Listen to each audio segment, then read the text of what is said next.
In the heart of England, letters fly and friendships tighten. As Lucy and Mina exchange their heartfelt messages, the world of Dracula unveils more of its mysteries. Tensions rise and chilling details emerge. As we delve into Chapter 6, we're reminded that not all things are as they seem, and some letters contain more than just ink and paper. Chapter 6. Mina Murray's Journal, the 24th of July. Whitby.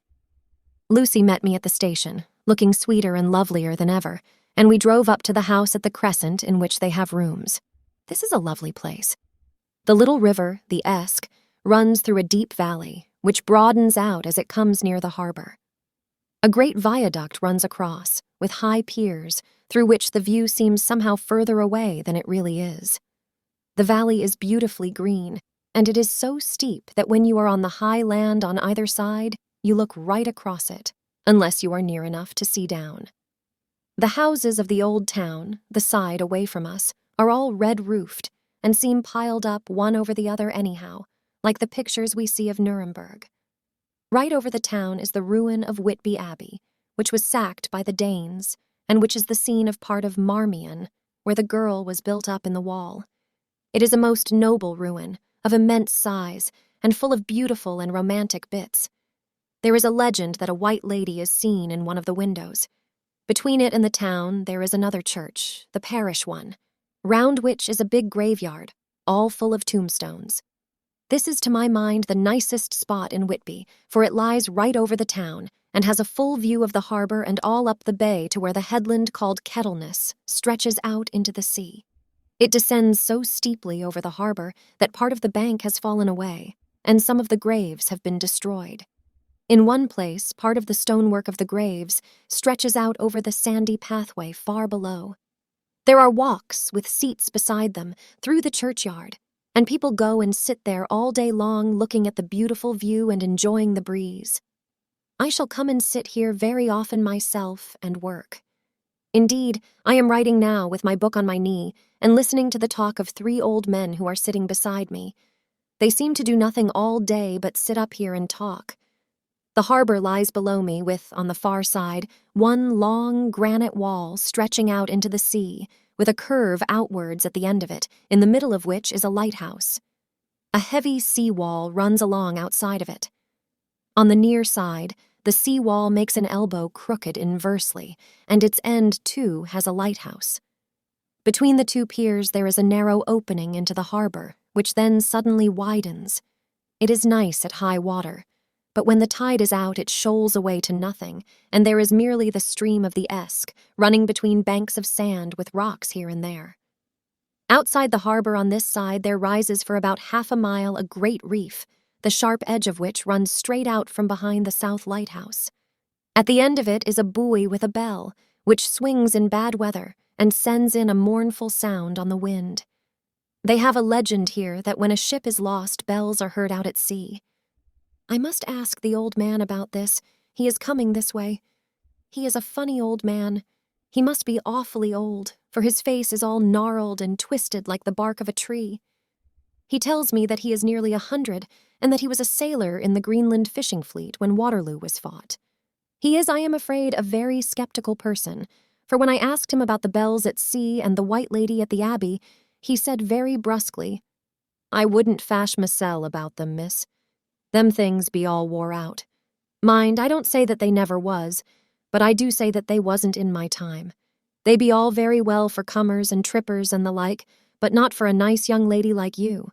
Them feet folks from York and Leeds that be always eatin' cured herrins and drinkin' tea and lookin' out to buy cheap jet would creed aught. I wonder mysel' who'd be bothered tellin' lies to them, even the newspapers, which is full of fool talk." I thought he would be a good person to learn interesting things from, so I asked him if he would mind telling me something about the whale fishing in the old days.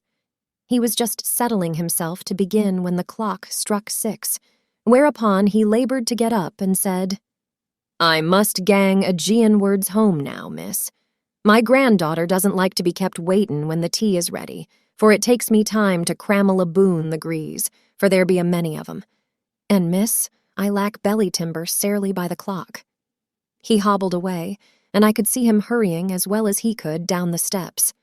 The steps are a great feature on the place. They lead from the town up to the church. There are hundreds of them. I do not know how many. And they wind up in a delicate curve. The slope is so gentle that a horse could easily walk up and down them. I think they must originally have had something to do with the abbey. I shall go home too. Lucy went out visiting with her mother, and as they were only duty calls, I did not go. They will be home by this. 1 August. I came up here an hour ago with Lucy, and we had a most interesting talk with my old friend and the 2 others who always come and join him. He is evidently the Sir Oracle of them, and I should think must have been in his time a most dictatorial person. He will not admit anything, and down-faces everybody. If he can't out-argue them, he bullies them, and then takes their silence for agreement with his views. Lucy was looking sweetly pretty in her white lawn frock. She has got a beautiful color since she has been here. I noticed that the old men did not lose any time in coming up and sitting near her when we sat down. She is so sweet with old people. I think they all fell in love with her on the spot. Even my old man succumbed and did not contradict her, but gave me double share instead. I got him on the subject of the legends, and he went off at once into a sort of sermon. I must try to remember it and put it down. It be all fool talk, lock, stock, and barrel, that's what it be, and nowt else. These bands and wafts and bow-ghosts and barghists and bogles and all anent them is only fit to set bairns and dizzy women a-belderin'. They be nowt but air-blebs. They and all grims and signs and warnin's be all invented by parsons and ilsome buke-bodies and railway touters to skeer and scunner halflins and to get folks to do somethin' that they don't other incline to. It makes me ireful to think of them. Why, it's them that, not content with printin' lies on paper and preachin' them out of pulpits, does want to be cuttin' them on the tombstones. Look here all around you in what airt you will. All them steens, holdin' up their heads as well as they can out of their pride, is a cant, simply tumblin' down with the weight of the lies wrote on them. Here lies the body, or sacred to the memory, wrote on all of them. And yet in nigh half of them there bean't no bodies at all, and the memories of them bean't cared a pinch of snuff about, much less sacred. Lies all of them, nothin' but lies of one kind or another. My Gog, but it'll be a quare scouterment at the day of judgment when they come tumblin' up in their death sarks, all juped together and trying to drag their tombsteens with them to prove how good they was. Some of them trimlin' and ditherin' with their hands that dozened and slippy from lyin' in the sea that they can't even keep their grup o' them. I could see from the old fellow's self-satisfied air and the way in which he looked round for the approval of his cronies that he was showing off, so I put in a word to keep him going. "Oh, Mr. Swales, you can't be serious. Surely these tombstones are not all wrong." "Yablins! There may be a poorish few not wrong, savin' where they make out the people too good. For there be folk that do think a bomb bowl be like the sea, if only it be their own. The whole thing be only lies. Now look you here. You come here a stranger, and you see this Kirk Garth." I nodded, for I thought it better to assent, though I did not quite understand his dialect. I knew it had something to do with the church. He went on, "And you consate that all these steens be a boon folk that be happed here, snod and snog?" I assented again. "Then that be just where the lie comes in. Why, there be scores of these lay beds that be tomb as old Dunn's box on Friday night." He nudged one of his companions, and they all laughed. "And my Gog, how could they be otherwise? Look at that one, the aftest abaft the beer bank. Read it." I went over and read, "Edward Spensla, Master Mariner, murdered by pirates off the coast of Andres, April 1854, ayat 30. When I came back, Mr. Swales went on, "Who brought him home, I wonder, to hap him here? Murdered off the coast of Andres. And you consated his body lay under.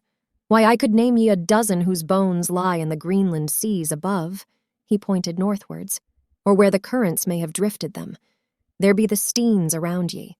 Ye can, with your young eyes, read the small print of the lies from here. This Braithwaite Lowry, I knew his father, lost in the lively off Greenland in 20, or Andrew Woodhouse, drowned in the same seas in 1777, or John Paxton, drowned off Cape Farewell a year later, Or old John Rawlings, whose grandfather sailed with me, drowned in the Gulf of Finland in '50. Do you think that all these men will have to make a rush to Whitby when the trumpet sounds? I have me antherems aboot it. I tell you that when they got here, they'd be jommelin' and jostlin' one another that way, that at UD be like a fight up on the ice in the old days, when we'd be at one another from daylight to dark, and trying to tie up our cuts by the light of the aurora borealis. This was evidently local pleasantry, for the old man cackled over it, and his cronies joined in with gusto. But, I said, surely you are not quite correct, for you start on the assumption that all the poor people, or their spirits, will have to take their tombstones with them on the day of judgment. Do you think that will be really necessary? Well, what else be they tombstones for? Answer me that, miss. To please their relatives, I suppose. To please their relatives, you suppose. This he said with intense scorn. How will it pleasure their relatives to know that lies is wrote over them, and that everybody in the place knows that they be lies? He pointed to a stone at our feet, which had been laid down as a slab, on which the seat was rested, close to the edge of the cliff. Read the lies on that Thruffstein, he said. The letters were upside down to me from where I sat, but Lucy was more opposite to them, so she leant over and read, Sacred to the memory of George Cannon, who died in the hope of a glorious resurrection, on July 29, 1873, falling from the rocks at Kettleness. This tomb was erected by his sorrowing mother to her dearly beloved son. He was the only son of his mother, and she was a widow. Really, Mr. Swales, I don't see anything very funny in that. She spoke her comment very gravely and somewhat severely. You don't see aught funny. Ha, ha. But that's because you don't gawm the sorrowin' mother was a hellcat that hated him because he was a crooked, a regular lammeter he was, and he hated her so that he committed suicide in order that she mightn't get an insurance she put on his life. He blew nigh the top of his head off with an old musket that they had for scarin' the crows with. 'Twarn't for crows then, for it brought the clegs and the doups to him. That's the way he fell off the rocks. And as to hopes of a glorious resurrection, I've often heard him say Marcel that he hoped he'd go to hell, for his mother was so pious that she'd be sure to go to heaven, and he didn't want to addle where she was. Now isn't that Steen, at any rate? He hammered it with his stick as he spoke. A pack of lies? And won't it make Gabriel keckle when Geordie comes pantin' up the grease with the tombstone balanced on his hump, and asks it to be took as evidence? I did not know what to say, but Lucy turned the conversation as she said, rising up, Oh, why did you tell us of this? It is my favorite seat, and I cannot leave it, and now I find I must go on sitting over the grave of a suicide. That won't harm ye, my pretty, and it may make poor Geordie gladsome to have so trim a lass sittin' on his lap. That won't hurt ye. Why, I've sat here off and on for nigh 20 years past, and it hasn't done me no harm. Don't ye fash about them as lies under ye, or that doesn't lie there either. It'll be time for ye to be getting scart when ye see the tombsteins all run away with, and the place as bare as a stubble field. There's the clock, and I must gang. My service to ye, ladies. And off he hobbled. Lucy and I sat a while, and it was all so beautiful before us that we took hands as we sat. And she told me all over again about Arthur and their coming marriage. That made me just a little heartsick, for I haven't heard from Jonathan for a whole month. The same day.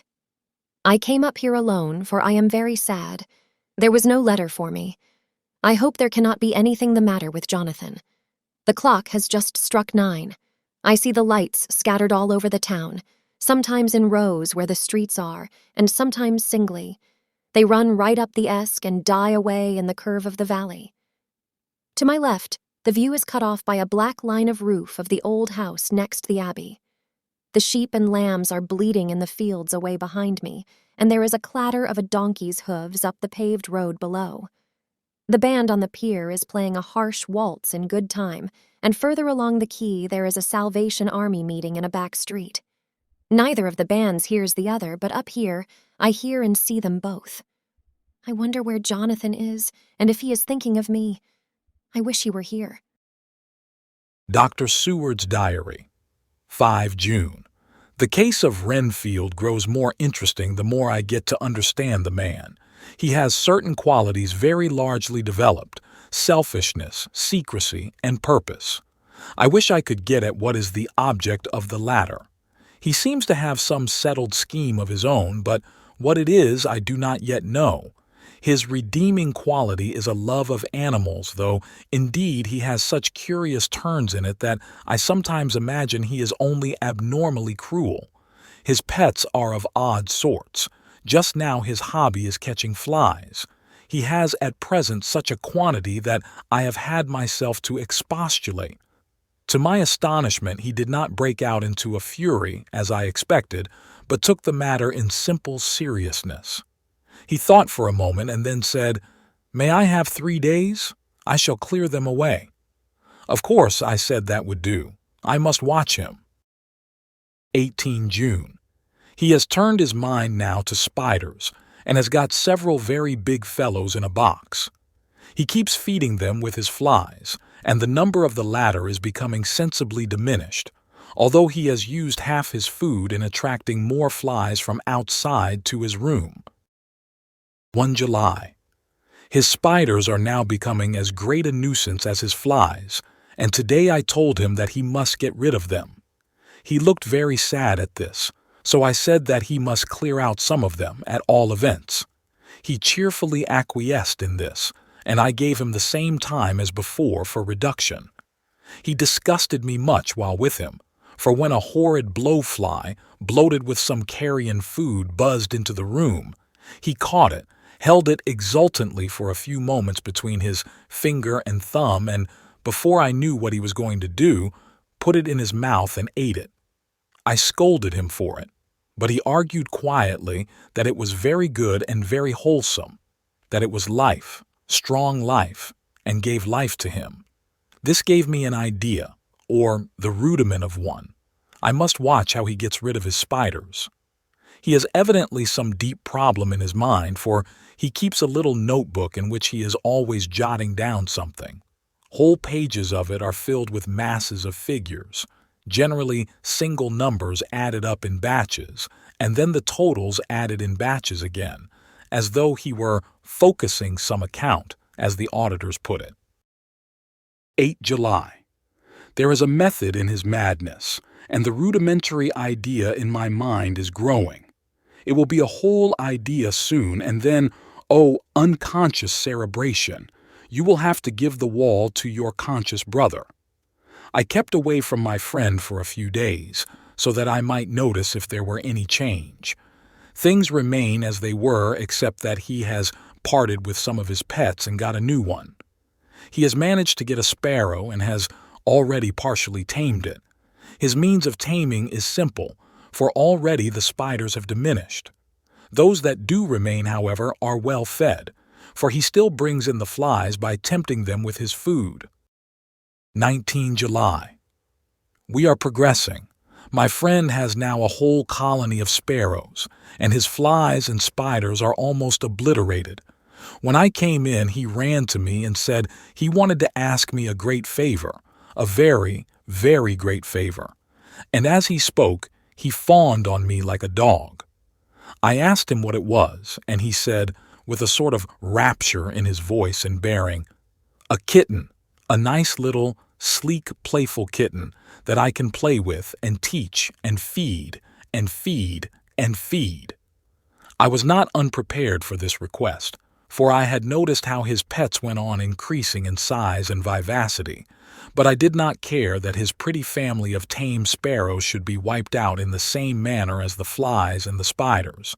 So I said I would see about it, and asked him if he would not rather have a cat than a kitten. His eagerness betrayed him as he answered, "Oh yes, I would like a cat. I only asked for a kitten lest you should refuse me a cat. No one would refuse me a kitten, would they?" I shook my head and said that at present I feared it would not be possible, but that I would see about it.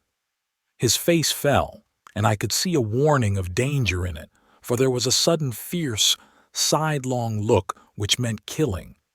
The man is an undeveloped homicidal maniac. I shall test him with his present craving and see how it will work out. Then I shall know more. 10 p.m. I have visited him again and found him sitting in a corner brooding. When I came in, he threw himself on his knees before me and implored me to let him have a cat, that his salvation depended upon it. I was firm, however, and told him that he could not have it, whereupon he went without a word and sat down, gnawing his fingers, in the corner where I had found him. I shall see him in the morning early. 20 July. Visited Renfield very early, before the attendant went his rounds. Found him up and humming a tune. He was spreading out his sugar, which he had saved, in the window, and was manifestly beginning his fly-catching again, and beginning it cheerfully and with a good grace. I looked around for his birds, and not seeing them, asked him where they were. He replied, without turning round, that they had all flown away. There were a few feathers about the room, and on his pillow a drop of blood. I said nothing, but went and told the keeper to report to me if there were anything odd about him during the day. 11 a.m. The attendant has just been to me to say that Renfield has been very sick and has disgorged a whole lot of feathers. My belief is, doctor, he said, that he has eaten his birds and that he just took and ate them raw. 11 p.m. I gave Renfield a strong opiate tonight, enough to make even him sleep, and took away his pocketbook to look at it. The thought that has been buzzing about my brain lately is complete, and the theory proved. My homicidal maniac is of a peculiar kind. I shall have to invent a new classification for him and call him a zoophagous, life-eating maniac. What he desires is to absorb as many lives as he can, and he has laid himself out to achieve it in a cumulative way. He gave many flies to one spider and many spiders to one bird, and then wanted a cat to eat the many birds. What would have been his later steps? It would almost be worthwhile to complete the experiment. It might be done if there were only a sufficient cause. Men sneered at vivisection, and yet look at its results today. Why not advance science in its most difficult and vital aspect, the knowledge of the brain? Had I even the secret of one such mind, did I hold the key to the fancy of even one lunatic, I might advance my own branch of science to a pitch compared with which Burdon Sanderson's physiology or Ferrier's brain knowledge would be as nothing. If only there were a sufficient cause. I must not think too much of this, or I may be tempted. A good cause might turn the scale with me, for may not I too be of an exceptional brain congenitally? How well the man reasoned! Lunatics always do within their own scope. I wonder at how many lives he values a man, or if at only one. He has closed the account most accurately and today begun a new record. How many of us begin a new record with each day of our lives? To me, it seems only yesterday that my whole life ended with my new hope, and that truly I began a new record. So it will be until the great recorder sums me up and closes my ledger account with a balance to profit or loss. Oh, Lucy, Lucy, I cannot be angry with you, nor can I be angry with my friend whose happiness is yours. But I must only wait on hopeless and work. Work, work. If I only could have as strong a cause as my poor mad friend there, a good, unselfish cause to make me work, that would be indeed happiness. Mina Murray's Journal. 26 July. I am anxious, and it soothes me to express myself here. It is like whispering to oneself and listening at the same time. And there is also something about the shorthand symbols that makes it different from writing. I am unhappy about Lucy and about Jonathan. I had not heard from Jonathan for some time and was very concerned, but yesterday dear Mr. Hawkins, who is always so kind, sent me a letter from him. I had written asking him if he had heard, and he said the enclosed had just been received. It is only a line dated from Castle Dracula, and says that he is just starting for home. That is not like Jonathan. I do not understand it, and it makes me uneasy. Then, too, Lucy, although she is so well, has lately taken to her old habit of walking in her sleep.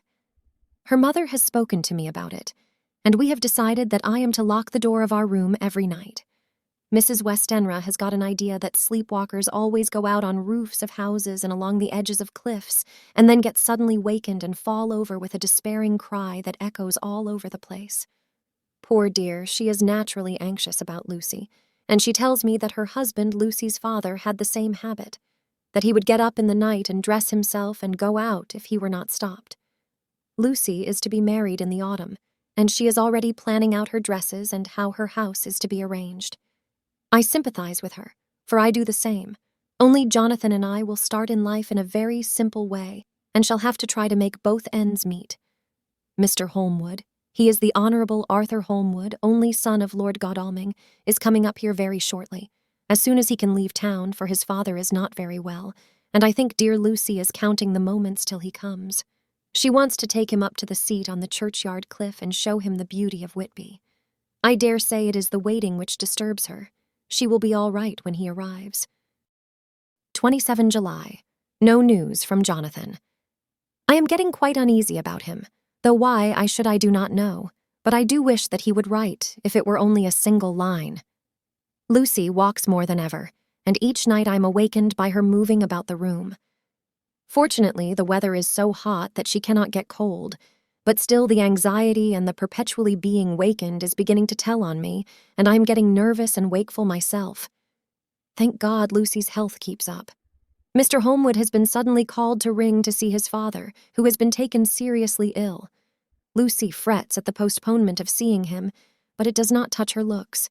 She is a trifle stouter, and her cheeks are a lovely rose pink. She has lost that anemic look which she had.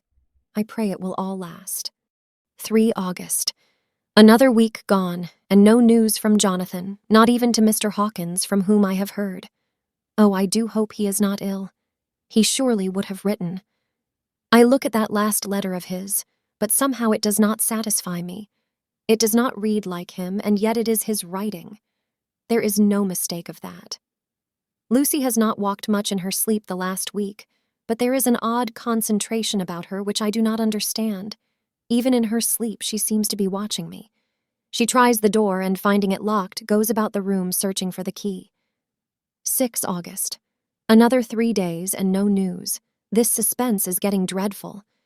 If I only knew where to write to or where to go to, I should feel easier, but no one has heard a word of Jonathan since that last letter. I must only pray to God for patience. Lucy is more excitable than ever, but is otherwise well. Last night was very threatening, and the fishermen say that we are in for a storm. I must try to watch it and learn the weather signs. Today is a gray day, and the sun as I write is hidden in thick clouds, high over Kettleness. Everything is gray, except the green grass, which seems like emerald amongst it. Gray, earthy rock, gray clouds, tinged with the sunburst at the far edge, hang over the gray sea, into which the sand points stretch like gray fingers. The sea is tumbling in over the shallows and the sandy flats with a roar, muffled in the sea mists drifting inland. The horizon is lost in a gray mist. All is vastness. The clouds are piled up like giant rocks, and there is a brool over the sea that sounds like some presage of doom. Dark figures are on the beach here and there, sometimes half shrouded in the mist, and seem men like trees walking. The fishing boats are racing for home, and rise and dip in the ground swell as they sweep into the harbor, bending to the scuppers. Here comes old Mr. Swales. He is making straight for me, and I can see, by the way he lifts his hat, that he wants to talk. I have been quite touched by the change in the poor old man. When he sat down beside me, he said in a very gentle way, "I want to say something to you, miss." I could see he was not at ease, so I took his poor old wrinkled hand in mine and asked him to speak fully. So he said, leaving his hand in mine, "I'm afraid, my dearie, that I must have shocked you by all the wicked things I've been saying about the dead and such like for weeks past. But I didn't mean them, and I want you to remember that when I'm gone. We odd folks that be daffled, and with one foot abaft the croquoil, don't altogether like to think of it, and we don't want to feel scarred of it, and that's why I've took to making light of it, so that I'd cheer up my own heart a bit. But Lord love ye, miss, I ain't afraid of dying, not a bit, only I don't want to die if I can help it. My time must be nigh at hand now, for I be odd, and 100 years is too much for any man to expect, and I'm so nigh it that the odd man is already whetting his scythe. You see, I can't get out of the habit of caffin about it all at once. The shafts will wag as they be used to. Some day soon the angel of death will sound his trumpet for me. But don't ye do all in greet, my dearie. for he saw that I was crying. If he should come this very night, I'd not refuse to answer his call. For life be, after all, only a waitin' for something else than what we're doin', and death be all that we can rightly depend on. But I'm content, for it's comin' to me, my dearie, and comin' quick. It may be comin' while we be lookin' and wonderin'. Maybe it's in that wind out over the sea that's bringin' with it loss and wreck and sore distress and sad hearts. Look, look, he cried suddenly. There's something in that wind and in the host beyond that sounds and looks and tastes and smells like death. It's in the air. I feel it comin'. Lord, make me answer cheerful when my call comes. He held up his arms devoutly and raised his hat. His mouth moved as though he were praying. After a few minutes' silence, he got up, shook hands with me, and blessed me, and said goodbye, and hobbled off. It all touched me, and upset me very much. I was glad when the Coast Guard came along, with his spyglass under his arm. He stopped to talk with me, as he always does, but all the time kept looking at a strange ship. I can't make her out, he said. She's a Russian by the look of her, but she's knocking about in the queerest way. She doesn't know her mind a bit. She seems to see the storm coming, but can't decide whether to run up north in the open or to put in here. Look there again. She is steered mighty strangely, for she doesn't mind the hand on the wheel. Changes about with every puff of wind. We'll hear more of her before this time tomorrow. Wasn't that a thrilling journey through the world of Dracula? If you felt the suspense, be sure to give this video a thumbs up. To unravel more secrets and tales from Bram Stoker's masterpiece, hit that subscribe button and tap the notification bell. You won't want to miss what's next. And if you know someone who loves a good Gothic tale, share this video with them. Every share helps grow our community of classic literature enthusiasts.